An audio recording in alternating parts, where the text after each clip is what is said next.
우리가 예수님의 탄생을 기다리고 다시 오실 주님을 기다리는 대림절을 이제 보내면서 예수님이 이 땅에 오신 목적이 뭔가, 이 부분에 대해서 또 말씀을 또 묵상해 가려고 합니다.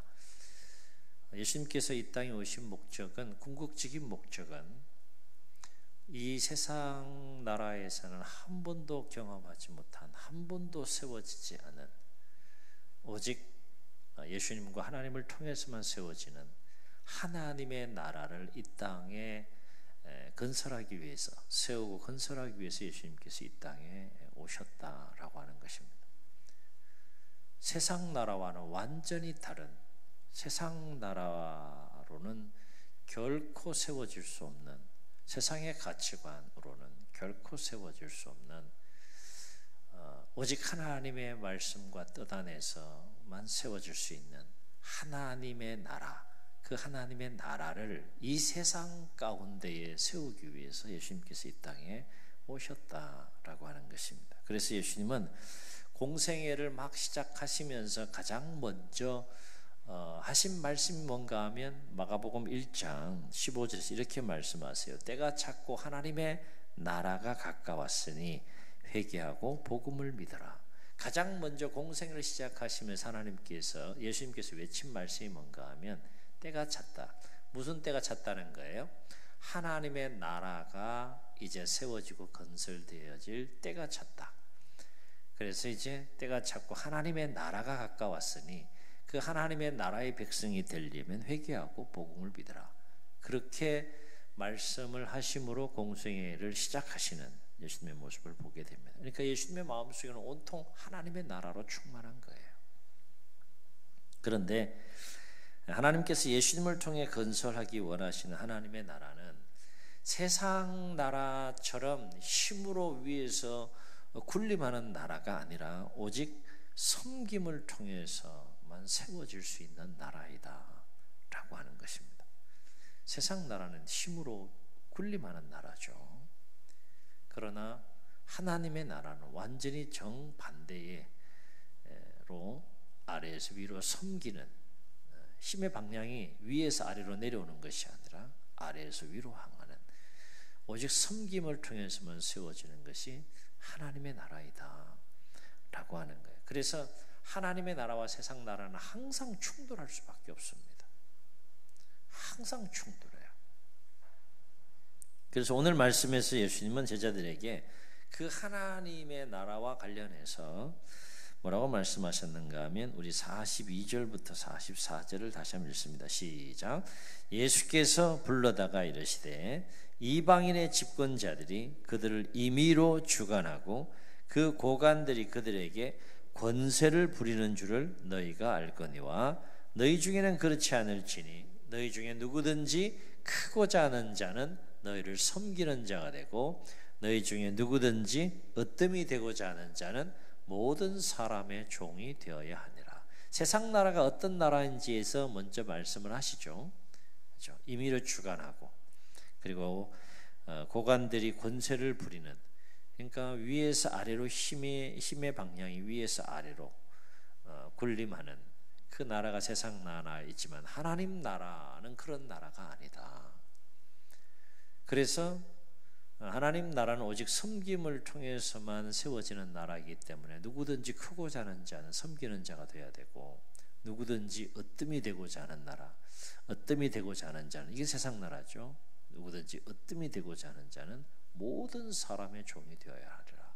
이 말씀을 제자들에게 했을 때 제자들은 한 번도 생각해 보지 못한 그 나라에 대한 삶의 자세이기 때문에 큰 충격을 받았을 거예요.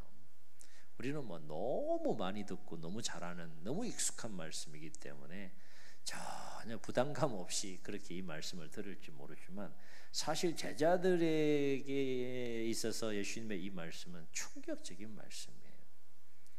한 번도 생각해 보지 않은 그런 모습이고 삶의 내용이기 때문에, 그래서 예수님은 제자들에게 예수님께 이 세상에 오신 이유에 대해서 뭐라고 말씀하십니까? 45절에서 명확하게 얘기하시죠. 인자가 온 것은, 이건 예수님이 이 땅에 오신 것은 이런 뜻이에요. 인자가 온 것은 섬김을 받으려 함이 아니라, 이건 세상 나라, 도리어 섬기려 하고, 이건 하나님의 나라, 자기 목숨을 많은 사람의 대속물로 주려 함이니라. 그 일을 위해서 내가 왔다 라고 예수님께서 말씀하시죠. 그러니까 하나님의 나라는 오직 섬김을 통해서만 세워질 수 있기 때문에 예수님께서 자신이 이 세상에 오신 목적을 분명하게 이렇게 말씀하고 계시는 거예요. 예수님은 하나님 나라를 건설하기 위해서 어느 정도로 섬기셨는가 하면, 어느 정도로 섬기셨어요? 예수님은 예수님 말씀처럼 예수님의 생명을 많은 사람의 대속물로 주실 만큼, 내어 주실 만큼 섬기는 자의 삶을 사셨어요. 이것은 뭘 의미하는가 하면, 우리가 참된 그리스도인으로서, 참된 주님의 제자로서 어느 정도의 섬김의 삶을 살아야 되는지를 예수님께 지금 보여주고 있는 거죠. 우리는 우리 마음에서 적당히, 나 이 정도만 하면 신앙생활 참 잘하는 거야, 나 이 정도 하면 그래서 교회에서 그래도 좀 자랑할 만큼, 내놓을 만큼 그렇게 모범적으로 신앙생활을 잘하고 내가 섬기는 삶을 살고 있다라고 생각할지 모르지만, 오늘 예수님께서 말씀하시고 보여주시는 그 섬김의 정도는 뭔가 하면, 섬김의 가장 마지막 단계는 어디까지 갈 수 있어야 된다는 거예요? 자기의 목숨을 내어줄 수 있을 만큼 섬기는 자의 자리로 나아갈 수 있어야 된다. 그것이 예수님만 하실 수 있는 삶이 아니라 예수님을 따르고 예수님을 믿는 모든 그리스도인들이 따라가고 닮아가고 살아내야 될 섬기는 자로서의 삶이다라고 하는 거예요. 그러고 보면 우리가 얼마나 섬기는 자로서의 낮은 레벨에서 우리가 신앙생활을 하고 있는지를 볼 수 있죠. 자그마한 일에도 막 티격태격하고요. 또 자그마한 일에도 시험을 주고받고요, 상처 주고받고요, 나 인정 안 해준다고 막 그러고요. 이런 모습들이 우리의 신앙생활의 모습 가운데 얼마나 많아요. 사실 오픈해서 놓고 보면 아무것도 아닌데, 그죠? 내가 내 스스로를 생각하니까 막 굉장히 대단한 존재인 것처럼 느껴지면 사실은 아무것도 아니잖아요. 내가 나를 크게 생각하니까 문제인 것이지, 가만히 곱씹고 또 곱씹고 나를 가만히 보면 아무것도 아닌 거죠. 성경은 우리를 먼지라 그래요. 더스트라 그럽니다. 흙이라 그럽니다. 아무것도 아닌 거죠. 비행기 타보셔서 하시잖아요. 슉 올라가면 어때요? 높이가 아무리 높은 것도 다 평지처럼 보여요. 오늘 말씀 마치고요, 멀리 뭐 볼 거 없어요. 그 인터넷에 구글 지도를 치셔서 구글 지도를 치셔가지고 서산 땅을 이렇게 쫙 한번 확대해 보세요. 쫙 확대해 보면 다 평지예요. 그냥 다 평지입니다. 땅에서 보니까 뭐 높고 낮은 거 다 있지, 실제로 위에서 보면 아무것도 아닌 거죠. 내가 내 자신을 굉장히 대단한 존재인 것처럼, 내가 내 자신을 굉장히 큰 존재인 것처럼 여겨지니까 크게 보이는 것이지 사실 아무것도 아닌 거죠. 어느 정도로 우리가 섬기는 자의 모습으로 삶을 살아가야 하는지를 예수님은 모델로 보여주셨어요. 여기까지 갈 수 있어야 된다. 그 여기까지가 뭡니까? 생명을 내어줄 수 있을 때까지 섬기는 자의 삶을 살아갈 수 있어야 된다. 우리는 우리가 정한 기준을 따라 살아가는 것이 아니라 하나님이 말씀하신 기준, 예수님이 보여주신 그 삶의 기준에 근거해서 우리가 삶을 살아갈 수 있어야 되는 것이죠. 그런데 참으로 안타까운 것은 뭔가 하면, 오늘 읽진 않았지만 오늘 본문 앞에 보게 되면 정말 안타까운 장면이 나와요. 어떤 장면이 나오는가 하면, 어느 날 예수님의 두 제자인 세베대의 아들 야고보와 요한이 12명의 제자들 중에 10명 몰래 싹 제치고요. 왜 그런 마음을 갖는지 모르겠어. 12명 운명 공동체인데 한 10명 싹 제치고요. 두 사람이 속닥속닥 해가지고 예수님을 찾아간 거예요. 요 사실이 여러분이 10명에 해당된다면 기분이 좋아요, 나빠요? 표현이 너무 약합니까? 경상도 말로 표현하면 억수로 기분 나쁜 거예요. 이거 진짜 억수로. 왜냐하면 선한 목적을 가지고 찾아간 것도 아니에요. 두 사람이 예수님 쫙 찾아가가지고 딜을 합니다. 딜. 무슨 일을 하는가 하면, 예수님, 이제 예수님 얼마 안 있으면 영광의 자리, 높은 자리에 올라갈 텐데, 웃긴 생각이죠. 그 영광의 자리에 딱 올라가면 왼쪽 오른쪽 그 자리 있잖아요. 그거 우리 하나씩 줘요. 그 얘기합니다. 예수님이 그 얘기를 딱 듣고 마음이 어땠겠어요? 지금 예수님은 이제 우리가 10장 읽었잖아요. 11장 예루살렘을 향해 들어가는 건 장면이에요. 예루살렘 들어간다는 건 뭡니까? 이제 고난받고 십자가 지고 돌아가시기 위해서 가시는 그 시점에서 이런 일이 일어난 거예요. 그러니까 제자들이 얼마나 영적으로 무지한지, 예수님에 대해서 무지한지에 대해서 지금 보여주는 장면입니다. 예수님은 고난받고 죽임을 당하기 위해서 이제 예루살렘을 향하여 나아가는 그 시점에 있는데, 제자들은 예수님이 영광의 자리에 딱 올랐으면 좌편 우편 하나씩 달라고 지금 몰래 10명 제자 만나가지고 지금 딜을 하고 있는, 한 자리씩 챙겨달라고 지금 눈에 현알이 되어 있는 그 제자들을 볼 때 예수님 마음이 어떻겠느냐. 주님 보시기에 참으로 안타까운 제자들의 모습이 아닐 수 없다. 그래서 예수님은 하나님의 나라가 어떻게 이 세상 가운데 임할 수 있는지를 오늘 말씀을 통해서 가르쳐 주고 있는 거예요. 지금 예수님은 하나님 나라를 위해서 오셨고, 하나님 나라를 위해 공생을 시작하셨고, 하나님 나라를 이제 건설하고 완성하기 위해서 마지막 공생의 고난의 길의 여정 앞에 딱 서 있는데, 제자들 마음속에는 여전히 어떤 나라에 속해 있는 거예요? 세상 나라에 가서 있는 거예요. 어뜸이 되려고 그러고, 높아지려고 그러고, 군림하려고 그러고. 그러므로 우리가 참된 주님의 제자이고 참된 주님의 그리스도인이라고 한다면, 마땅히 우리는 주님과 같이 어떤 사람이 되어야 된다는 거예요? 섬기는 자가 되어야 된다. 섬기는 자가. 여기서 우리 질문이 생겨요. 하나님 나라를 위해 섬기는 자가 되려면 그럼 어떻게 해야 우리는 섬기는 자가 될 수 있느냐?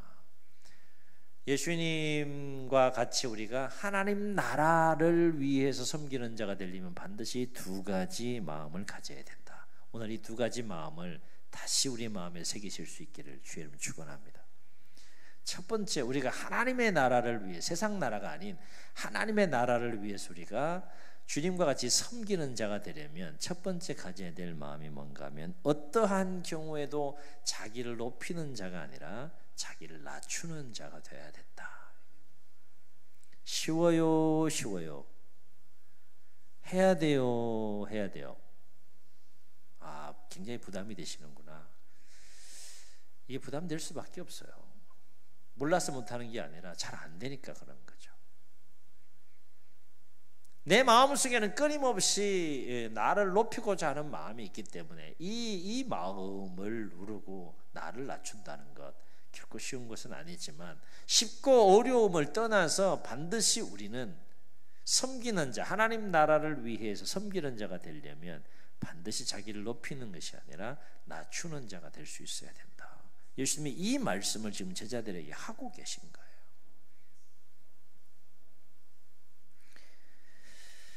다시 말해, 우리 안에 스스로 높아지려고 하는 마음을 어떻게 해야 된다는 겁니까? 내려놔야 돼요. 교회가 건강한 공동체로 세워지려면 이거 반드시 세워져야 됩니다. 이게 안 되니까 계속 갈등하는 거예요.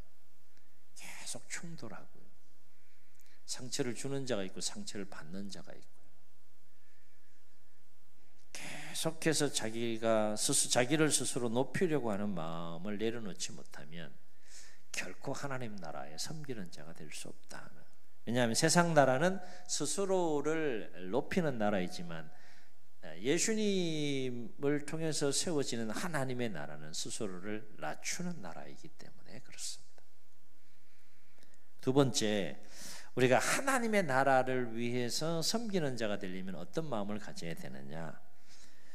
어떠한 경우에도 철저하게 자기를 부인하는 자가 되어야 된다. 계속 부담스러운 말씀이죠.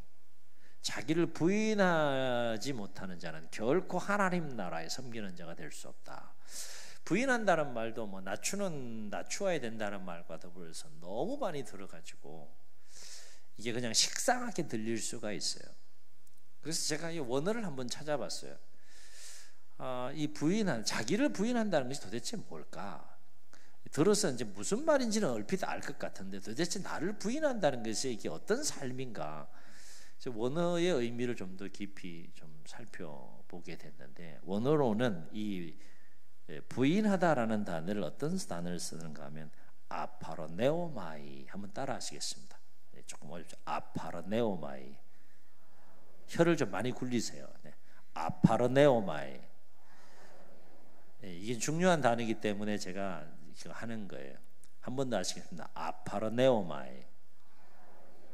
이게 뭔가 하면 부인하다라는 이 헬라 원어예요. 아파로네오마이라고 하는 것은 어떤 의미가 여기에 담겨 있는가 하면 아주 강하게 거절하다, 이런 뜻이에요.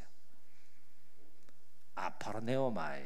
그러니까 우리가 아파로네오마이를 해야 된다는 건데, 이건 뭔가 하면 아주 강하게 거절을 해야 한다는 거예요. 아주 강하게 거절한다는 것은 거절의 대상이 있는 거 아니겠어요, 그죠? 무엇을 그럼 아주 강하게 내가 거절해야 되느냐? 자기의 뜻과 내 속에 역사하는 자기의 뜻과 자기의 의지와 자기의 욕구와 육체의 유혹, 그것을 아주 강력하게 거절하면서 단호하게 물리치는 적극적인 행동, 그것이 바로 아파로네오마예요.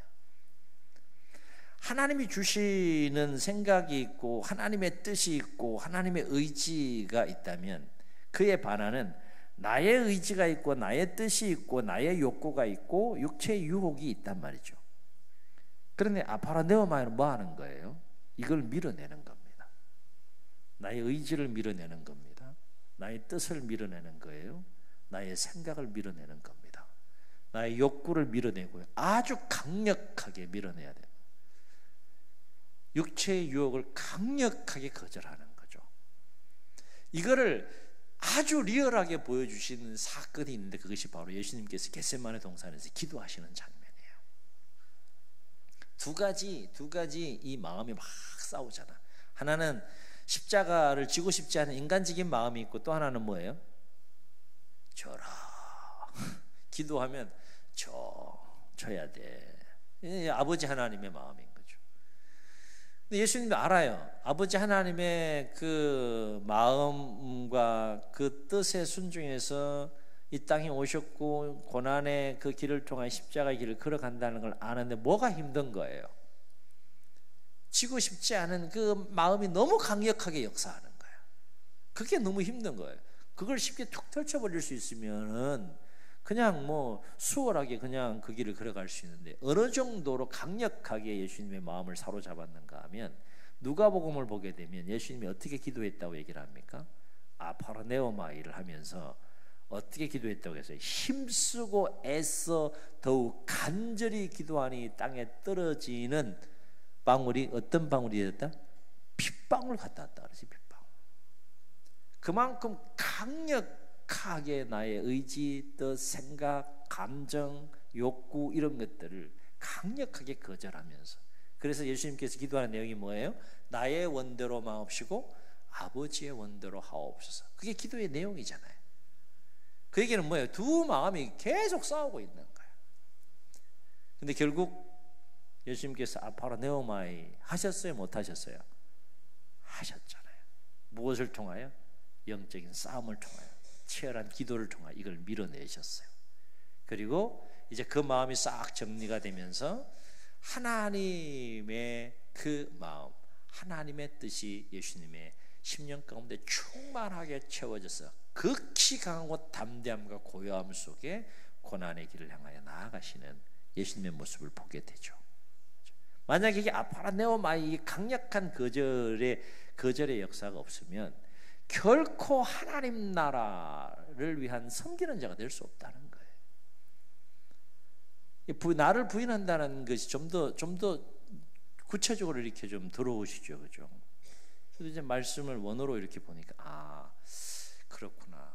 이게 나를 부인한다는 게 추상적인 것이 아니라 아주 치열한 자기와의 강력한 단호한 대처, 단호한 거절.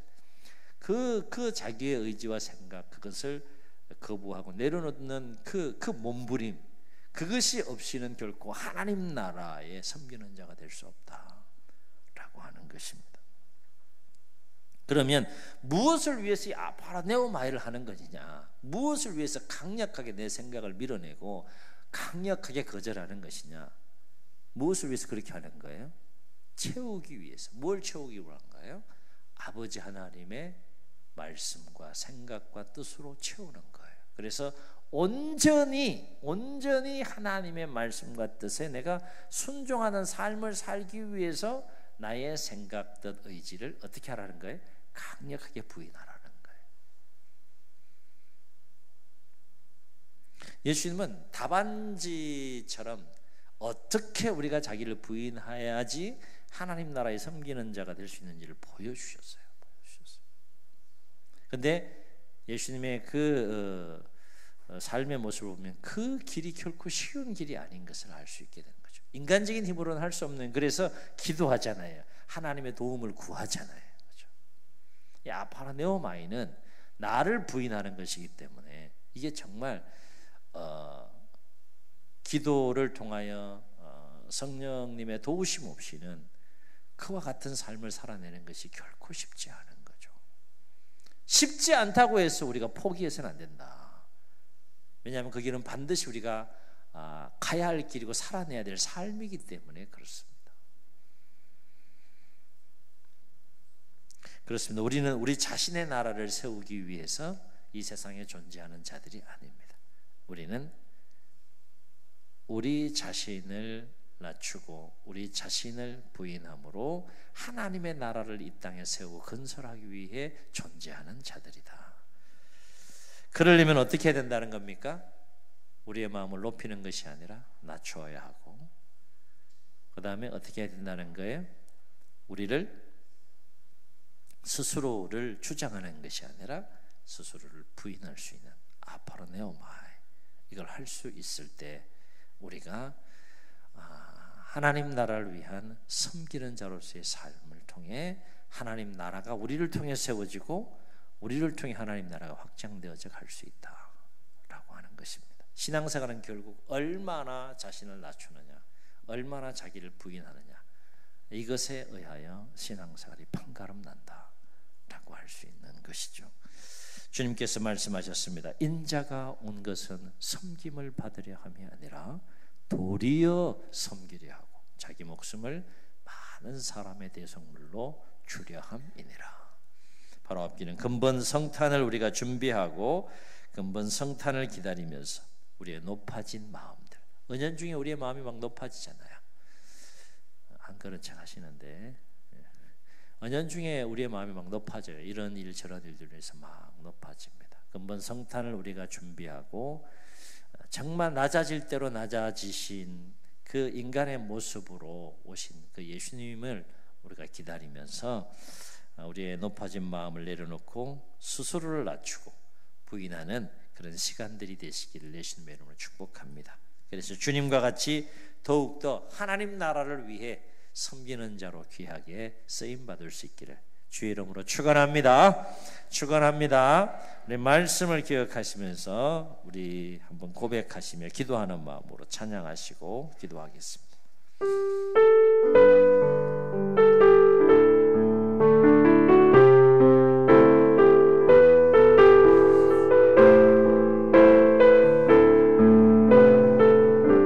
나 주님의 기쁨 되기 원하네. 나 주님의 기쁨 되기 원하네.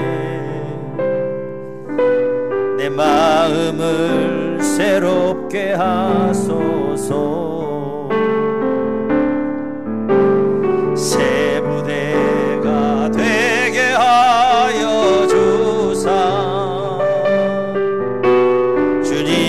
빛 비추게 하소서. 내가 원하는 한 가지 주님의 기쁨이 되는 것. 내가 원하는 한 가지 주님의 기쁨이 되는 것. 아멘. 겸손히 내 마음 드립니다. 나의 모든 것 받으소서. 나의 맘 깨끗게 씻어주사 주의 길로 향하게 하소서. 아멘. 내가 원하는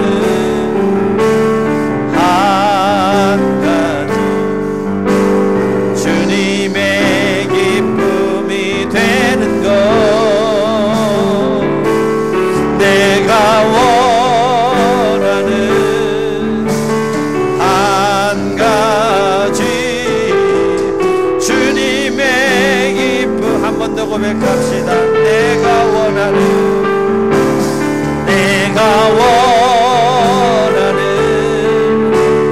한 가지 주님의 기쁨이 되는 것. 내가 원하는 한 가지 주님의 기쁨이 되는 것. 주 눈을 감으시고 이 말씀을 기억하시면서 함께 통성으로 기도하시겠습니다. 주님은 하나님 나라를 건설하고 세우기 위해서 이 땅에 오셨습니다. 세상 나라와는 완전히 다른, 힘으로 군림하는 세상 나라와는 완전히 다른, 오직 섬김을 통해서만 세워질 수 있는 하나님 나라를 세우기 위해 이 땅에 오시고 기꺼이 섬김을 받는 삶이 아니라 도리어 섬기는 삶을 사시되 자기의 목숨을 많은 사람의 대속물로 주시기까지 섬기는 자의 모습을 통하여 하나님 나라를 세우셨습니다. 그 나라는 오늘도 세워지고 확장되어져 갑니다. 우리가 그 나라를 세워가는 주님의 동력자로, 참된 주님의 제자로, 그리스도인으로 삶을 살아가야 되지 않겠습니까? 신앙생활을 해가면서 이제 우리의 믿음과 우리의 신앙이 더 자라고 성숙해지고 주님을 향한 사랑이, 주님을 닮아가는 삶이 더 깊어져야 되지 않겠습니까?